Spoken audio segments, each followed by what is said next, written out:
But this is the great problem with the idea of scrapping negative gearing, Kel, is that all the people who are currently renting aren't just going to magically be able to buy the houses that they're currently renting overnight, because that's why they're renting. They don't have the money sitting there to go off and buy it. So the idea supposedly is that if you get rid of negative gearing, it'll be deflationary on the property market, because all of these houses will just hit the market at once, and then all these first home buyers are just going to come in and take them. It's not the first home buyers who'll come in and take them. It will be even richer people who can afford to buy the property and take the short-term loss on having the property rented out, in the hopes that they'll get the long-term gain of the capital gains. Now, for someone who owns an investment property like me, which, by the way, was the first home I bought, I'm not just sitting on hundreds of them, but it's rented out, I make a loss on that property.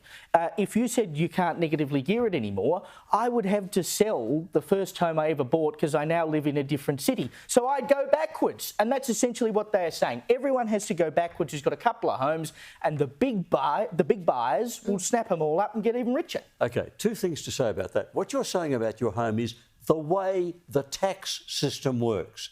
You can claim your losses on tax. Correct. It's not special to negative gearing. It's not special to investment properties. It just applies to everything. The whole of the taxation system is based on you can claim your costs. So if they try to knock it off with negative gearing, that starts to undermine the entire tax system, which is you can claim your costs. But the second thing is, my memory is this has been done and it failed. I think about 1982 to 87, there was a period where negative gearing was knocked off and rents skyrocketed. That's what happened. Rents went up and property became unrentable. And then they had to bring back negative gearing because then it worked again. It's been tried. It's failed. So, I mean, why are they advocating for something which, if they have a little look at Australian political history, they can know has been tried and failed?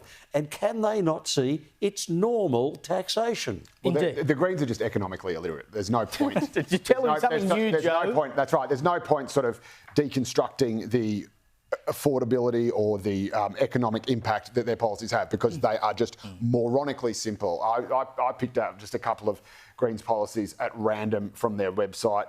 They want free, they're going to build, I think, 1,000 new medical centres that will have free doctors, nurses, dentists and psychologists, every single one at a cost of $54 billion. They want to waive everybody's student debt, everyone's student debt just gone, waived, disappears. That's another $80 billion. They want to make 50-cent public transport fares everywhere. They can just print money like every other government does. Even though the federal government doesn't run public transport, they're just going to throw a couple of billion at that anyway. And all of this is going to be funded by the same tax on billionaires and corporations. Like they say, we're going to tax the corporations. They're going to say we're going to pay for it all by raising tariffs. I know, and they don't realise, the billionaires are already paying way more tax than anyone else.